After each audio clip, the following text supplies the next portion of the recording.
Talk shoes. Recorded live. Recorded live. That's dead. I don't know. How do you like my impersonation of that? I think I did a pretty good job on that. Hi everybody. We're gonna try this again, and we're gonna try it without kicking everybody off the call this time. After he pushed the wrong button, but at least he owned up to it and was honest and ethical, and he said, "Hey, I screwed up." So it's you have to be able to laugh at yourself. Yeah, that's right. Yeah. I thought that was a short call. Yeah, it was a short call. We knew Jimmy had a lot to share, so that's what we did that for, by the way. Anyway, hi everybody. Welcome. Hopefully that won't happen again. And again, we'll just, we want to make sure everybody understands what this call is about. It's not about giving legal advice. It's not about giving tax advice. It's not about starting some kind of crazy revolt or anything at all like that. Here's what it's about. It's about people coming together and talking truth and doing everything we can to continue to, keep our country intact, for God's sakes. That thing, life, liberty, and the pursuit of happiness. Well, we're all about that on this call, and that's what we're striving for. And we're interested in living our lives and basically, like the Constitution says, we can go out and do what we want, when we want, where we want, as much as we want, as often as we want, as long as we don't harm another human being or another person or another man or a woman, or however you want to categorize that, or whatever language you want to use. So anyway, so if you hear something on this call, that doesn't mean you go out and do it. In fact, I'm not going to recommend you to do it at all. We're just going to share some things that we've done or I've done or maybe somebody else has done. And, and it's making our life a little easier, Maybe we get to spend a little bit more time with our family and our kids so people aren't, running the gamut. I had a buddy of mine call me yesterday, and he's a real estate agent in Richmond, Virginia, and he's a great guy. I mean, he's really out there working his butt off, and, he's facing foreclosure, and he's facing all kinds of other challenges, and, they've taken his car, and, on and on and on, the thievery. But it doesn't compare by comparison what he called me yesterday. He said a woman that he knows there, been working with her and knows her really well. She gave in to the pressure. She's a mother, separated from her husband, trying to make ends meet. She's not making it at all. And she ended up taking her life over the Memorial Day weekend. And there's a lot of that going on right now. People are losing it. People are going postal. And I wonder why. I wonder how much more pressure this wonderful federal government that we have elected to help protect and take care of, we the people, is going to continue to do what they're doing. It's got to stop. So that's what this call is about. It's about people coming together and helping each other and coming from a place of love and truth and consideration and treating everybody with respect and, get off this frickin' let's, work our 80 hours a week and pay 60% in taxes and, just get ramrodded by so many organizations today that are just doing everything they can to destroy the people and what we're supposed to be living, and that's, striving for, truth and happiness in the American way. Hey, Dave, so, yes. This is Steven, your Sergeant in Arms. Did you say elected federal government? I'm laughing right now. You know why? Well, yeah, I know. Well, that's supposed to be. What is an officer? Is an officer appointed? Is an officer elected? Or were they voted upon? I mean, were they commissioned? Yeah, that is a joke. It is an absolute joke. Because, in fact, I do believe that if you do vote, you've just committed an act of treason. So, but, what I'm trying to say there is that if you go back 100 years, when somebody wanted to run for an office, they went out and they laid out who they were and what they were going to do and how they were going to do it, and you either believed them or you didn't, and, you voted for somebody and because they had strong values. And, it was interesting. I had a buddy of mine telling me, we were talking about this the other day, and he was telling me about, if you go back in the 50s and 60s, how most television programs were based on virtues, and today almost everything on television today is based on vices. And it's just amazing, what can happen in just a short period of time. So anyway, I'm going to shut up about that. Yeah, go ahead, Stephen. Oh, okay. I guess not. So what I was going to talk about first of all here tonight was, using bankruptcy to the bankruptcy court to perhaps buy you some time, or maybe relieve you of what's going on. Unfortunately, when you put yourself into that arena, you're putting your fiction in there. And I will tell you, though, that you can go to the bankruptcy court and you can file Chapter 7, 13, 11, whichever one applies to you. And you know what? You can go online. You can access the documents online. And where the signature line is, you can go in, and these are PDF format. You can actually type in the word buy in front of your signature. And then you can sign that signature in your Christian appellation. And right off there to the right, or maybe right underneath there, write UCC 1-308. And now you've just entered into that little arena as the living man. So, there's some interesting ideas about if you went into Chapter 7 and they get to the end and they discharge the debt, well, what happens? The note has been discharged. The bank has the benefit of being able to discharge the debt against their ledgering. So now they get to discharge something that they never loaned in the first place. So that's pretty interesting. So I guess the point is that if you go about it the right way, you might be able to go into the bankruptcy court and find some remedy. I know Sam Kennedy has a program out there that he wrote that was called Solutions in Bankruptcy. I think it was what it was called. And he's got some interesting stuff in there. Sam does have some pretty interesting stuff, but anyway, it can be done. I know one particular fellow. I'm not going to tell you his name or what state he's in, but he's been using the bankruptcy court on some multi-million-dollar properties, and he's been able to keep them. And he's been playing that little game with the bankruptcy court now for a long time. When I say long time, I'm talking years. So if you get in there and you do a little reading and you check out some things, if you start to learn about a B10, and, these guys have got to come to the table. And, if you were, for example, they're going to assign you a trustee. Well, if it was me, I would find out that trustee, a little bit about that trustee, because they're all attorneys. They're all attorn-on-me's. So you might want to find their oath of office, and you might want to take their oath of office and accept it as a contract, and put that into the public record, and or put it into the case, I should say, and allow that to serve you. Attorneys have a little different attitude when they're staring down their oath, and you put it right in front of them. They are much more apt to follow what they're supposed to follow. So it's a way to keep them somewhat honorable. I know another guy here not too long ago used Chapter 13. I believe he filed Chapter 13. I think it was early December, and he was able to ride that bankruptcy until they finally kicked it out here just a couple of 2 or 3 weeks ago. Additionally, because the bankruptcy court was,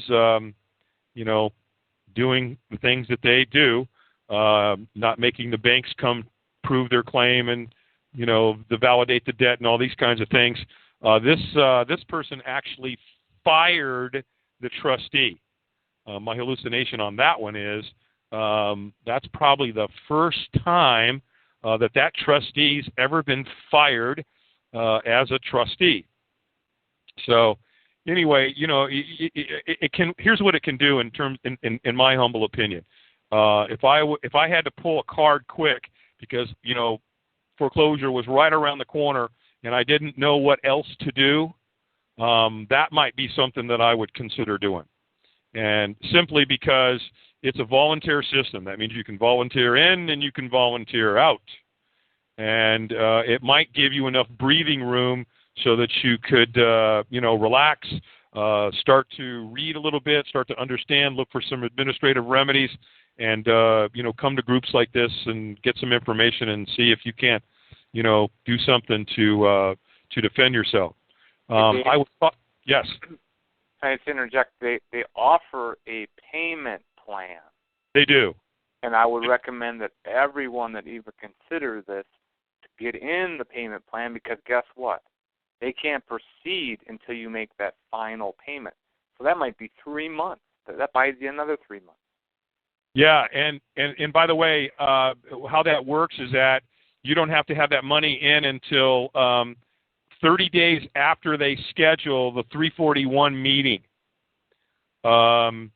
And so that's right. That does make it really interesting. Now, the other thing is that you can actually, if you're that, if you don't have the funds to get into it and even put the down payment for the bankruptcy, you can actually, there's a form. Again, if you do a Google on bankruptcy court, and you can click on your state, whatever, either you're in the eastern or western or southern or northern, whatever district you're in.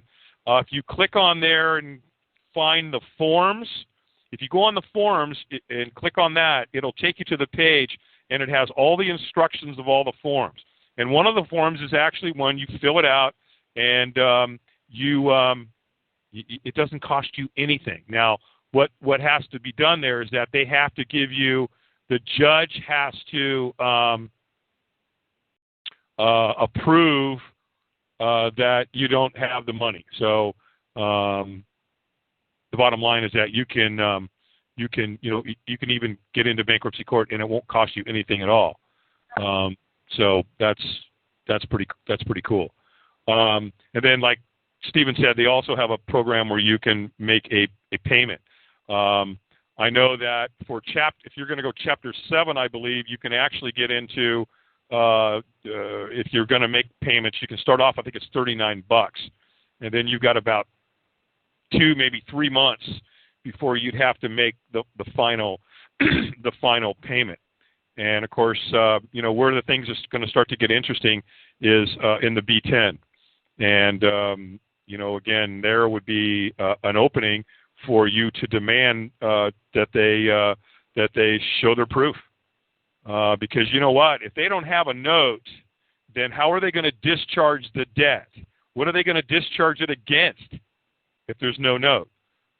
So this is where you might be able to go in there and put the right demands and motions into the court to force the bank's hand. Because someone's going to have to fess up and sign something under the pain and penalty of perjury that the debt is valid and they have some type of paperwork for their standing.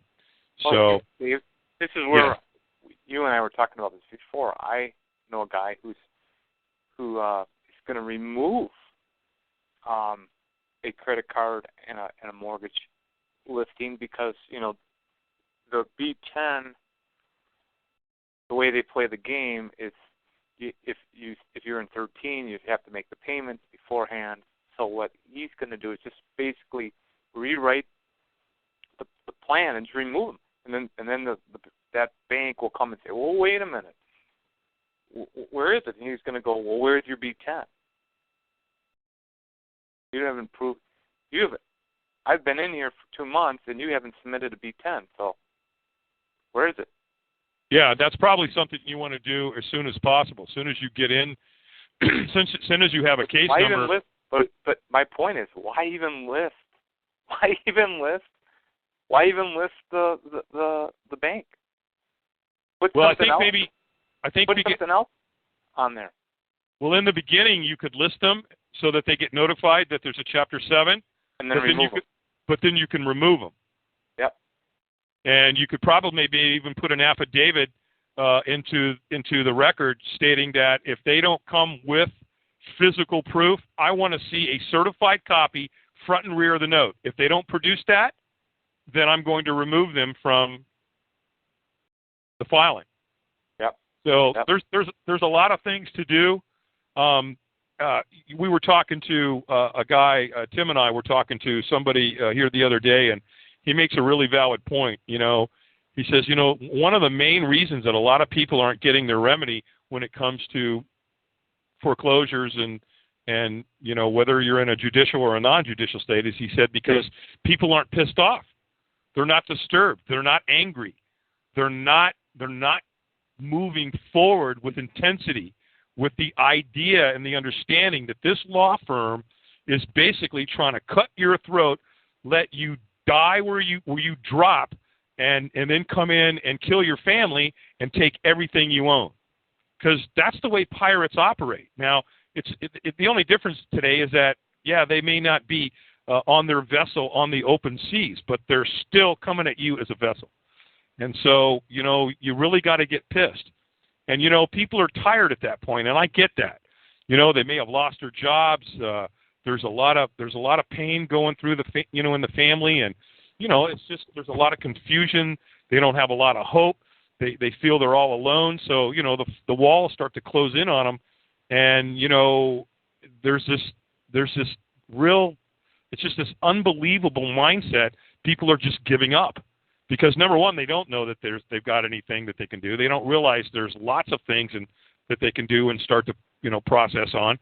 And, you know, they just give up. And that's one of the worst things you can do, because that's not what's going to stop this.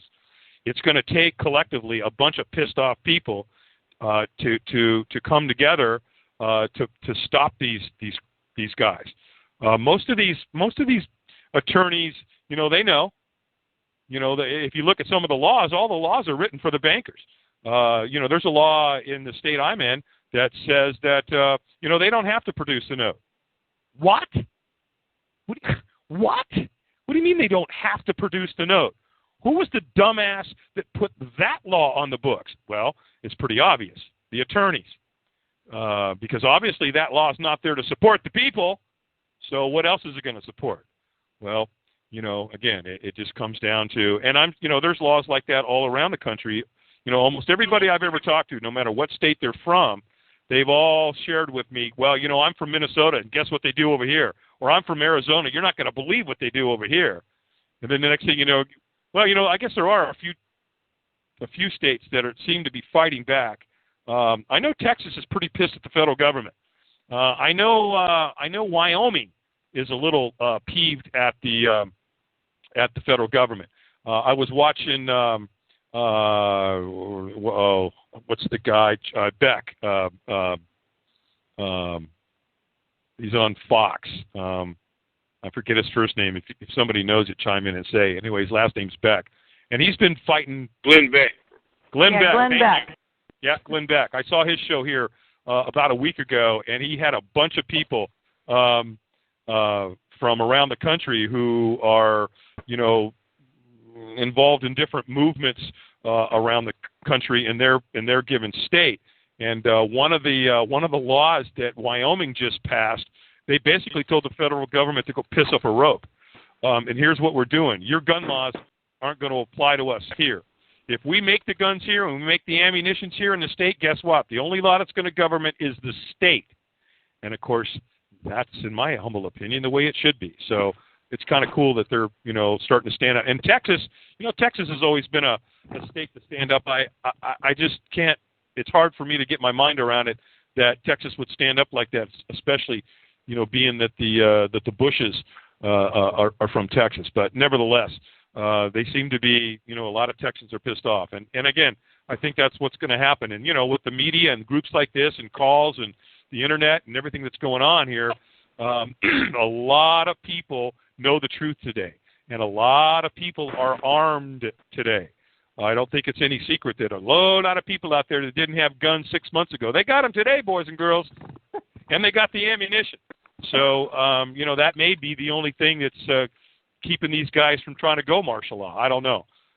You know, I come from the place that, look, God's in charge, and he's got this thing under control, and that's where I put my strength. Because, you know, if you sit around and you think about, you know, what they're doing and how it's going, it's like that recent family, the mother who has a son who has cancer, and, of course, he had one round of chemo, and he, you know, you could tell because it doesn't take long for all your hair to fall out when they fry you like in a microwave oven that it kills your immune system and your defense system, and now of course they want to make that boy undergo some more chemo and stuff. So hopefully maybe they'll listen to him. I don't know. I haven't followed up. I do know that the family turned themselves in, but I don't have much more information than that. So anyway, I think collectively, again, what's really working is a lot of people coming together, and I think there's also a lot of Alphabet folks out there too that are coming around. They're starting to realize that this ain't working. This ain't right. You can't. I just don't see how you can go out there and do this every day without someday, you waking up in the middle of the night with having nightmares, or just how do you do it? They don't. Their quality of life sucks. They can pretend to be happy. They can try to convince people that they're happy and that they're living a happy, joyous, and free life, but they're not. So it's not happening. So, those people are coming around too. So, God bless them. I mean, some of them, I'm sure they've been on our call. They've listened to our call. And, as far as I'm concerned, they're welcome because they've been lied to and they're getting cheated. And, most of these IRS agents think that the money that's being collected through the Internal Revenue, the money goes to support the country. Well, no, sorry, guys. That's not how it works. The money goes to pay for the interest on the money that was borrowed through the Federal Reserve, through the Rothschild banking cartel. Can you imagine this country and where we would be if they actually took the money that they had collected from the Internal Revenue and actually spent it on the country? I mean, that's pretty amazing. I can't even imagine what this country would be like, though. We know what they do anyway. So it's all about printing money and so on. So anyway, if you're out there and you don't know what to do, now you've got some kind of an idea. Look, you can go into bankruptcy and you can get yourself some time. You can start to research. You can start to read and understand what's going on. If you're on this call and the person that gave you this information got you to this call, more than likely they probably have quite a bit of information, and I'm sure they'd be willing to help you and guide you and coach you, and and that's really collectively what's happening. One of the things I would recommend is become part of a group and get involved with that group. And if you don't have a group, well then maybe somebody here on this call, we can help you start a group and what to look for. Because believe me, I'll guarantee that everybody on this call, most of us, 99%, have people living within a 1 to 2 mile radius that would love nothing more than to come to these kind of calls or to come to get involved with these kind of groups, because they know they can feel it. The vibrational frequency of what's going on out there today is felt by everybody, whether they want to acknowledge or not. It's still permeating throughout the country. So I can tell you that here recently, over the last couple of months, one of the groups I was involved with, we kind of teamed up with another group. Let's call them the blue group and the green group. And between all of us coming together, it has been absolutely phenomenal. I mean, just a great group of people that are totally willing to, jump in their car and drive 300 miles just to go to court with somebody. Why? Because it's the thing to do, and to lend a hand and to lend support. And to me, that just blows me out of the water. It's just a wonderful thing. It's a beautiful thing. And you'll find that there's going to be people in there, and you got to be careful. There's going to be those people that want to take. But you can tell who the givers are. They come to the table, and they're constantly offering to help and guide and coach and read this, and they'll email you that, and they'll send this to you and send that to you. And there's a lot of really, really good, powerful information out there, and every little bit helps. So one of the other things that we're going to talk about tonight is Maureen Green in trouble. If you don't know who Maureen Green is, then I'll just reference it another way. There's a lot of people on this call tonight who know who Maureen Green is, and I'm thinking that she might be a real person. I think she, I've seen some letters and stuff that people have sent me, and I've looked through, and it looks like the signature changes. So Maureen might just find herself in a lot of trouble because she sent out some letters out there that use the word frivolous, and there is some laws out there that Maureen doesn't seem to be following. There's some IRS rules and regulations that apparently Maureen has not followed. Who knows? Maybe she didn't know, but we know what that's about. Ignorance is no excuse in the eyes of the law. We did a little research tonight, and I asked a couple of the guys that come on the call here to share a little bit about some of that's out there right now. And there's a guy named Tim who's put a package together out there how to respond to these different letters depending on whatever one you got. I know they range from your argument is without merit and it's frivolous and there's no law to back it up, and not paying your taxes is this and that, and some of these people, that's got nothing to do with it. They're not saying they're not paying their taxes. Matter of fact, they're trying to pay their taxes. They're just doing it by using the OID process. So then you've got letters out there apparently where the IRS just went in and changed your return. Well, they can't do that. They can you signed a 1040. When you sign a 1040 or 1040X, you are signing an affidavit of one of the highest sorts. So if there's a defect in someone's process, then you need to notify them of the defect. If there's no defect, then you better notify me of what's going on. You just go out there and make changes. You can't do that. So there's been some letters and some responses that's been created for that. There's been letters and responses for all the different frivolous filings, whether they're threatening to fine you $5,000 or they're just threatening you with frivolous filings. There's also the letters out there that are telling people to re-sign another 1040. Well, now, that would seem to me that they're asking you to commit a felony.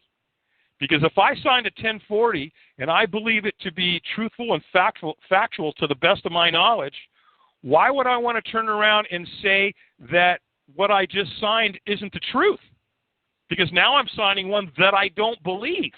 Well, isn't that a felony? So if letters are being sent out there from Maureen that are asking people to sign new 1040s, is she asking you to commit a felony? And isn't it a felony to ask someone else to commit a felony? Well, Maureen, girl, you're going to find yourself in prison. And there seems to be some other talk out there that there's some folks that are looking at class action suits here. Lots of them, because the IRS is, they're burying themselves with their own codes and their own rules that they're violating. So anyway, there's some process out there that looks to be pretty good. We've looked at most of them in terms and looked up the laws and the regs and everything, and what we've seen so far, it's pretty right on, pretty powerful stuff. So I'm going to ask Matthew to unmute Tim, because Tim was going to be, he has done some of the, he's looked up some of these for us and was going to share a little bit of that tonight for your listening pleasure. Again, we're not telling you what to do here, no tax advice, no legal advice, just information that we've read so far, and we're researching it, and we're sharing it with the folks on the call tonight. So, Tim, are you there? I am here. Hey, thanks, buddy, for the research you've done on this and sharing some of this. you want to go ahead and kind of share with the group what you've been able to research? Well, it's not totally my research, but I have found some interesting things as far as the U.S. code is concerned. I'll just kind of zip through them real quick because a lot of this is actually very interesting. It might be some stuff that people haven't really been aware of. The first one, we'll start with the easy stuff. The assessment authority, when they're assessing why you owe them or what you owe them, a big part of that is required, which is, let me give you each one. This is U.S. Code 6201, and it is letter D, like David. Required reasonable verification of information returns. In any court proceeding, if a taxpayer asserts a reasonable dispute with respect to any item of income reported on an information return filed with the Secretary under Subpart B or C or of Part 3 of Subchapter, which this is basically saying your regular 1040, by a third party, and the taxpayer has fully cooperated with the Secretary, including providing with a reasonable period of time access to and inspection of all witness information and documents with the control of the taxpayer as reasonably requested by the Secretary. The Secretary shall have the burden of producing reasonable and probative information concerning such deficiency in addition to such information return. So basically that's saying that the burden of proof is on them. The next one I have is U.S. Code 6703, which is also having to do with burden of proof. Section A is in any proceeding involving the issue of whether or not any person is liable for a penalty under Section 6700, 6701, 6702, the burden of proof with respect to such issue shall be on the Secretary.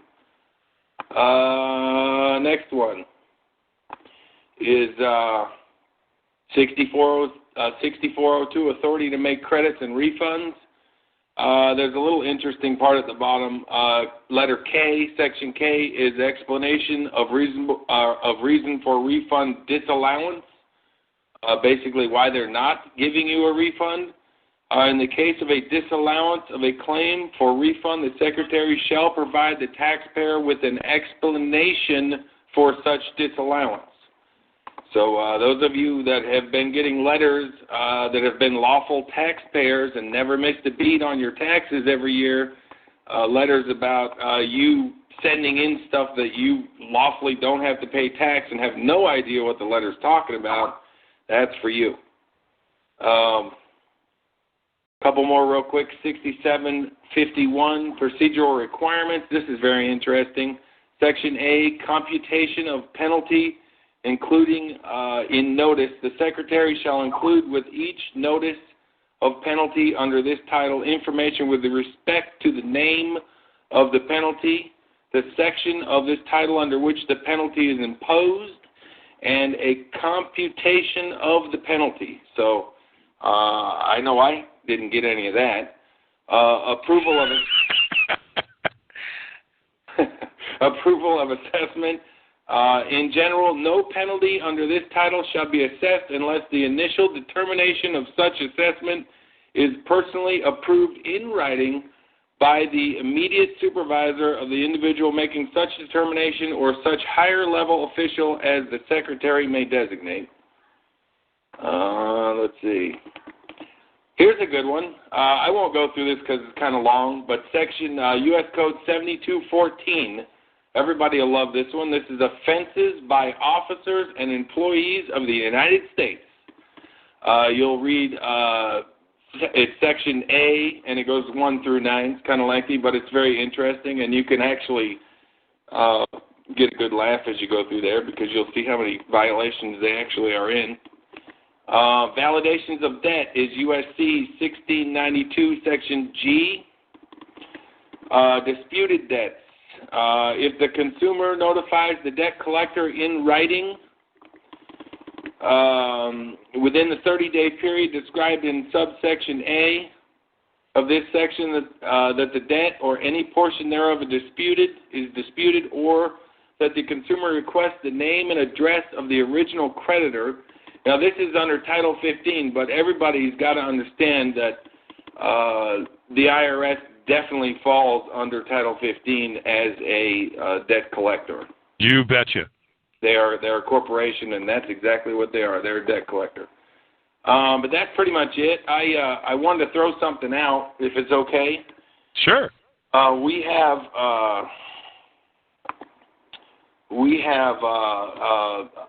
something we're going to do to kind of, get a little bit more organized. That I think everybody can agree that if we can get everybody to kind of sign up and get involved and let us be able to contact you, that we might be able to give you some of the files and information and technologies that come across our plate in advance before a call happens, so then we can also put it into a curriculum where we can all sort of learn together and read the documents and actually go through things and study things together as a group while we are on the call.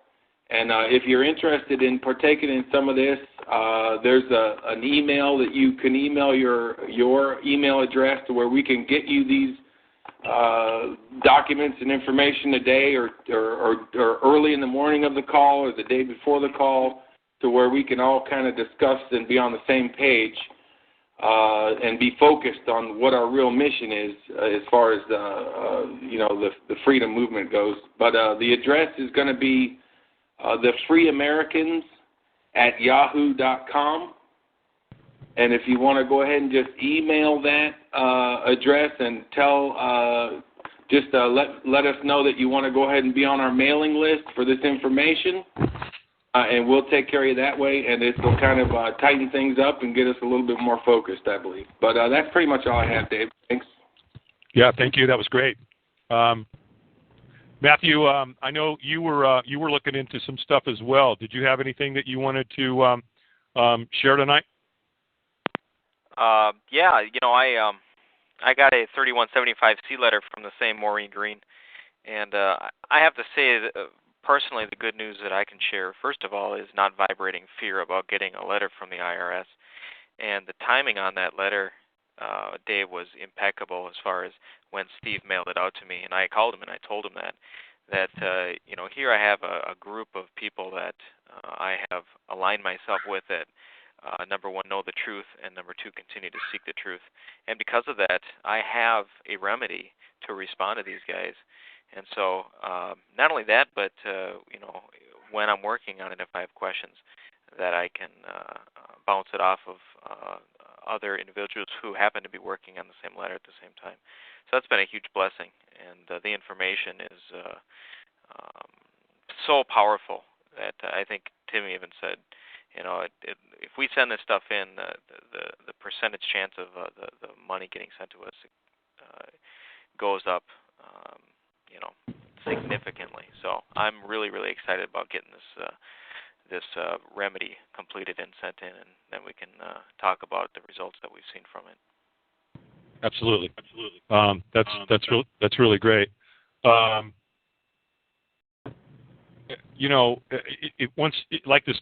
This package that we're talking about here.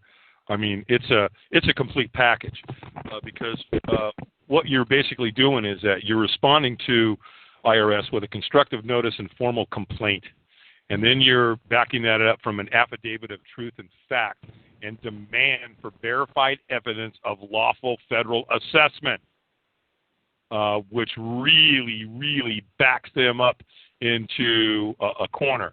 And then you're going to, in addition to that, you're going to make a Freedom of Information Act request and demand that they, pull the records and look at the records. And at the same time, you're taking someone like, let's say it's Maureen or it's Doreen or Susie or anybody that showed up at your door and put them on a notice of protest. IRS agents can't just show up at your door, knock on your door, and start intimidating and causing you fear and anxiety. And I mean, why would an organization have to do that? Why is that their modus operandi? Fear and intimidation. What's wrong with that picture?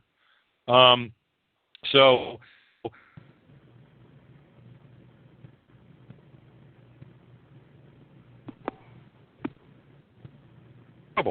and you know what? You show up at people's door, those people should be taking a public servant questionnaire and saying, you know what, folks, here's the bottom line. We can do this two ways. I'm going to give you this form, and you're required by law to fill it out and bring it back to me so I know who you are, who your boss is, what's going on here, so I can ascertain what's happening. Now, you don't do that, you're in dishonor, and guess what?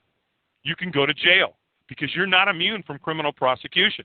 Now, if your boss told you that you can just go out here and knock on people's door and flash your badge and show your gun and just intimidate and scare the crap out of people and scare them into submission, no, you can't do that. How'd you like if you did it to your family?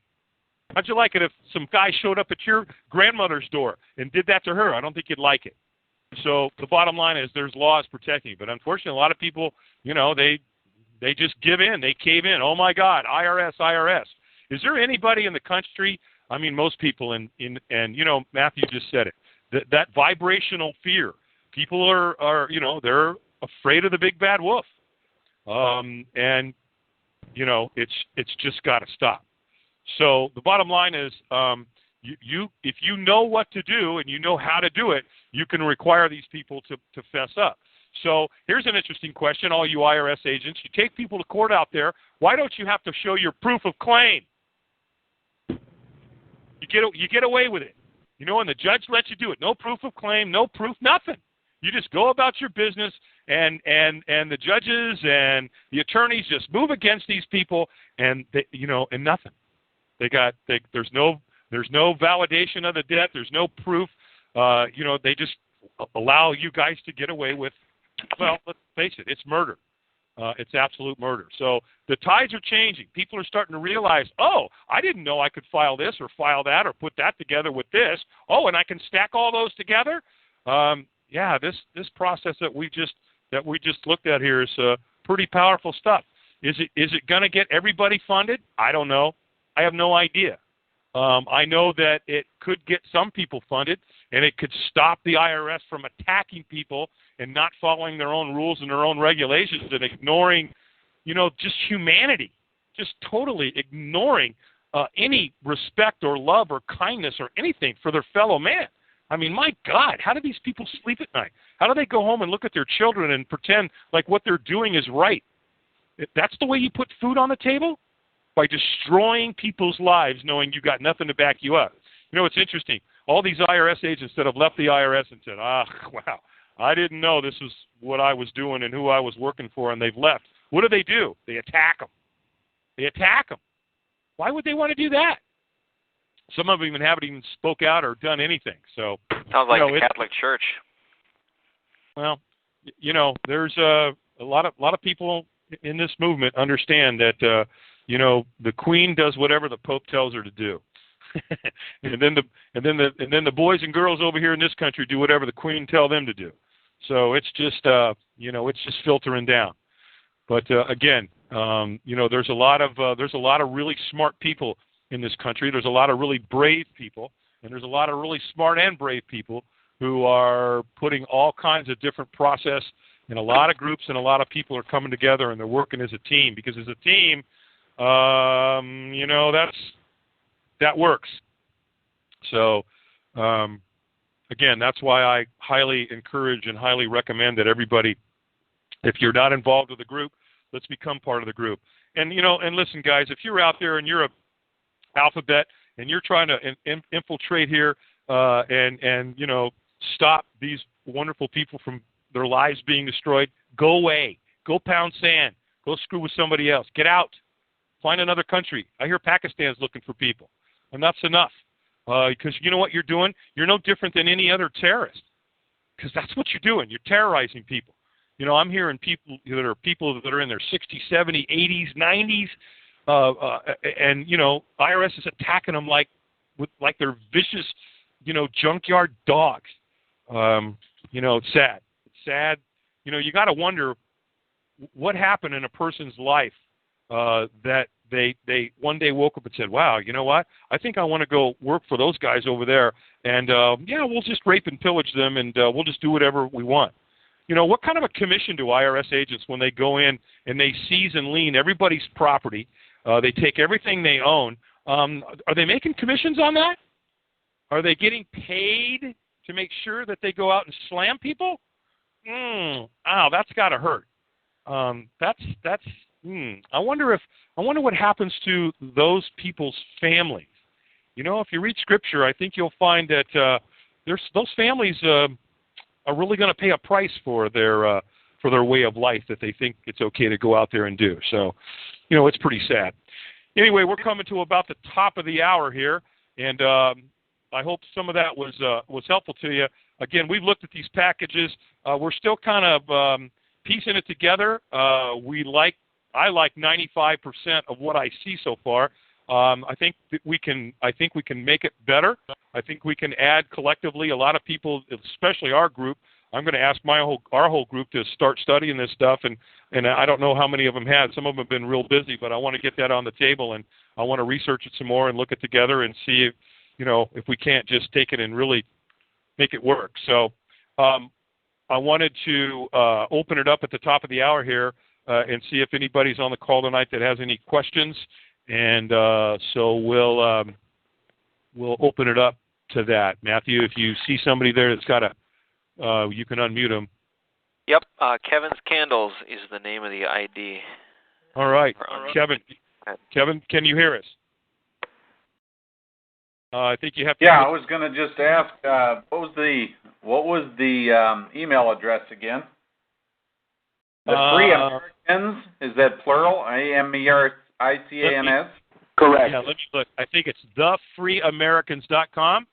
So the Yahoo.com. That's soon to come. It's at yahoo.com. The Free Americans at yahoo.com. Okay. That is correct. Hey, have any of these stamps that you have in this information, refused for cause, IRS notice of deficiency claim is disputed, has anybody used these with any effect to date? The answer to that, Kevin, is I don't know. I don't know how fresh off the press it is. I don't know how long it's been around. I know we got word of it here last week, and it's already bouncing around as of today on the Albany Yahoo and some of the other Yahoo groups, so it's bouncing around all over the place. So to answer your question, I don't know, but I've looked at it, researched it. It looks pretty darn good. Hold on, somebody sent me something here.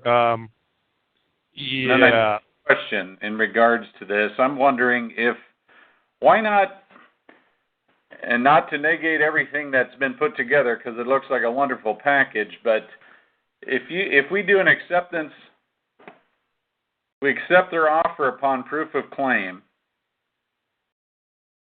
Well, some of that language is actually even written in there. This is basically a different approach because here's what this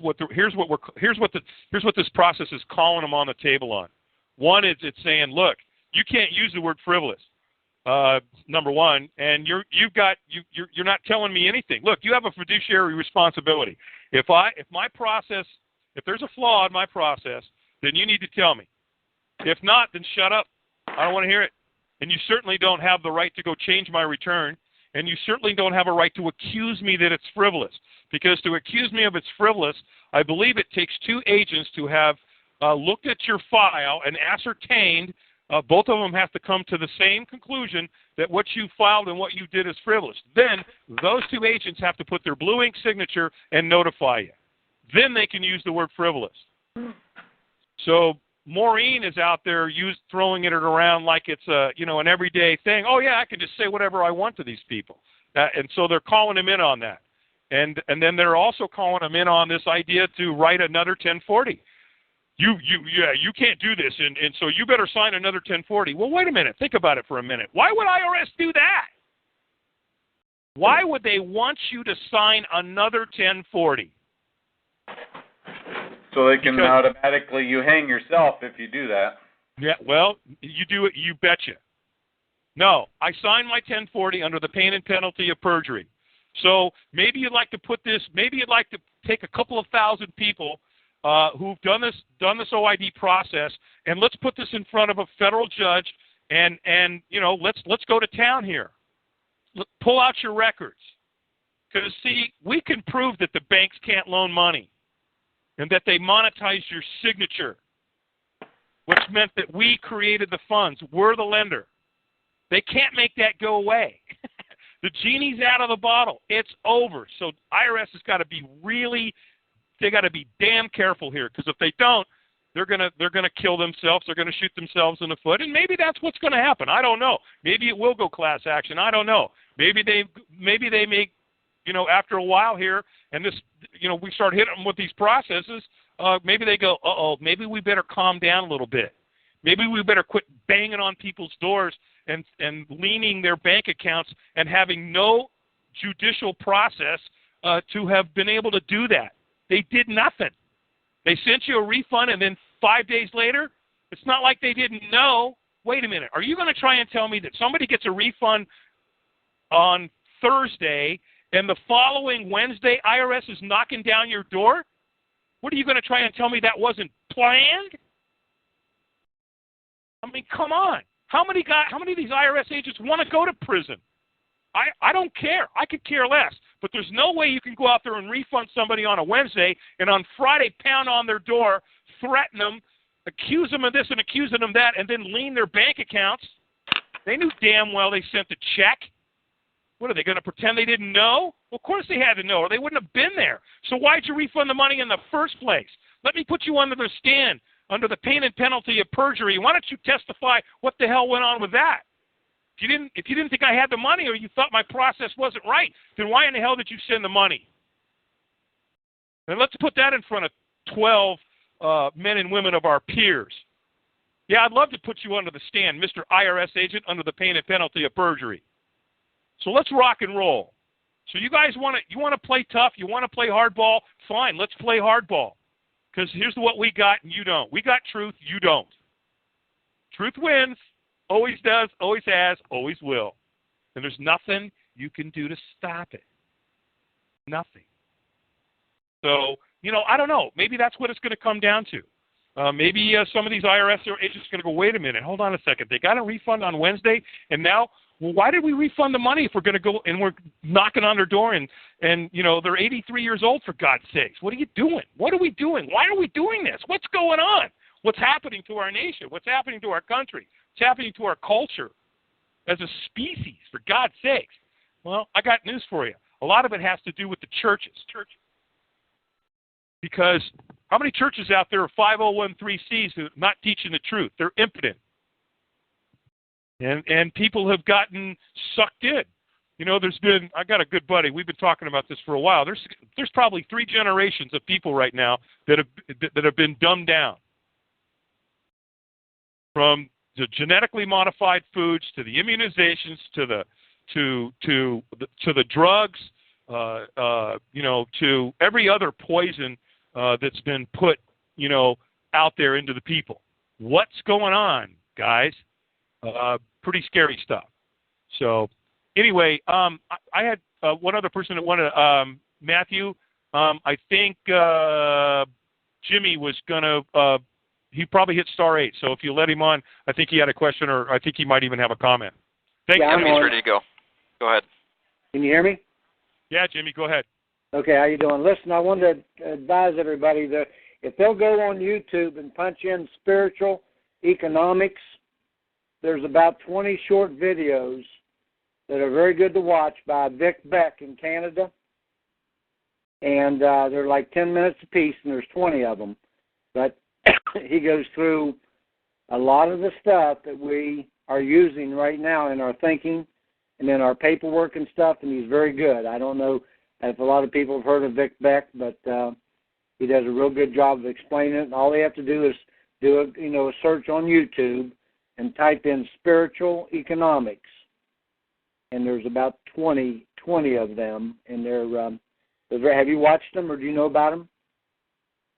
No, I haven't, Jimmy. So this is new to me too. So thanks. Well, I'll send you the link after I'm done here, and you can kind of look at them at your pleasure. Because you just take a couple of them at a time. You don't have to sit down and watch all of them at one time. That's the good part. They're all broken up into 9-minute segments.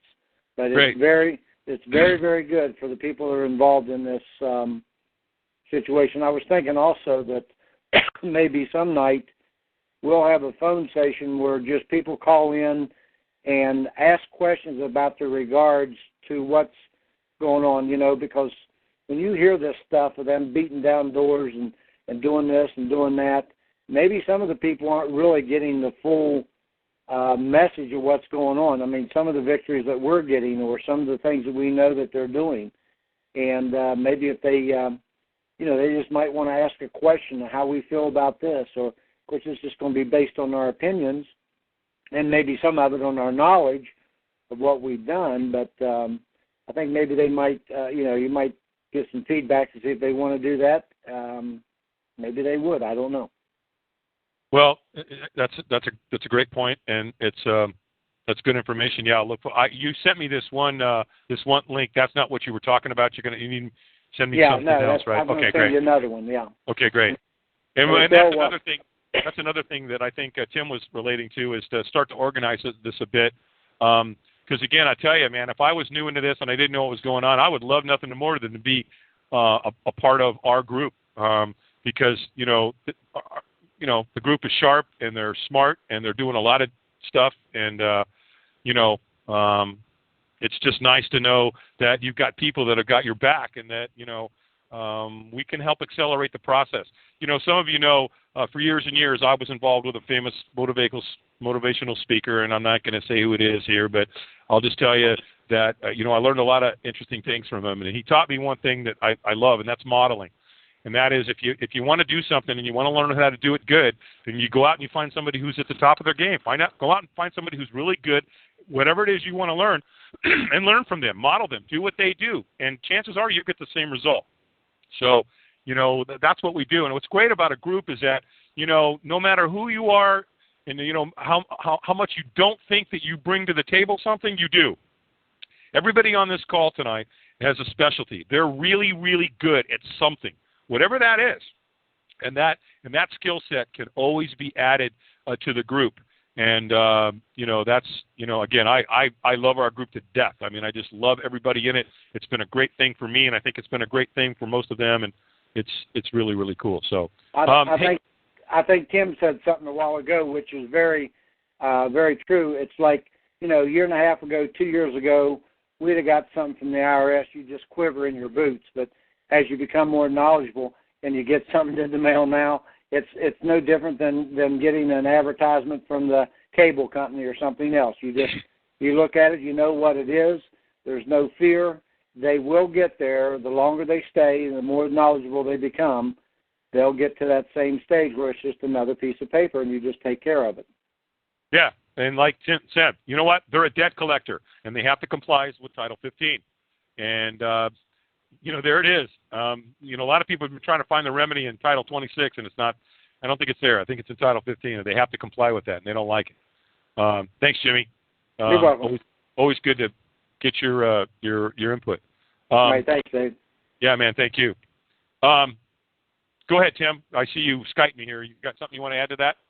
Yeah, I thank you. I just wanted to say that it's difficult sometimes for a lot of people, because I was there myself, to get into this type of, I call it a freedom, because that's really what it is, without support and a support group and someone behind you and someone helping you.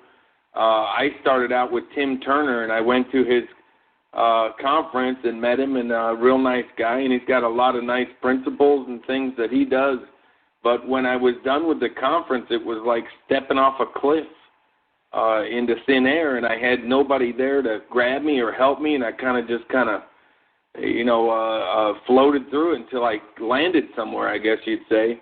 And if you sign up for this group that we really want to organize and kind of get put together, there's strength in numbers, ladies and gentlemen. I can promise you that, and we can all grow as a group. And the more you grow, the more you share, the more excited you get, and that's really what it's all about. And one more time, I'll say the freeamericans@yahoo.com if you want to sign up. That's all I have. Thanks, Dave. Thank you, Tim. That's great. And, Tim and I and Matthew have been working together here over the last few days since we got this information. And again, collectively, we've all been able to bring something to the table. And you never know. It might be 2 or 3 words that you'll add to a document that could make all the difference. So, it's just great to be able to work with a team of guys and gals who, they love America. I mean, they love what the country stands for. God first, family second, and country third. It's just really cool, and I just feel so blessed and so great. I'm so grateful to be involved, with such a great group of people. And I can tell you that one of the guys that's not actually one of the members of our intergroup here, but it's somebody I stay real in close contact with and work with him, and I consider him a brother and a partner. He did something for me today that was just absolutely phenomenal. I mean, it was just, I went, you got to be kidding. And it was just totally, unprovoked. It was just, called me up. We were talking about some things, and he said, hey, I want to do something for you, and so I'm going to do this, this, and this. And I kind of went, I was just blown away. I was so humbled by it. And sometimes for me, it's hard to let other people do something for me. I think a lot of the folks that I know that are on this call that are part of our group are the same way, because they're constantly helping others. Help. And then, when it's time to turn around and scratch their back, they don't know how to act.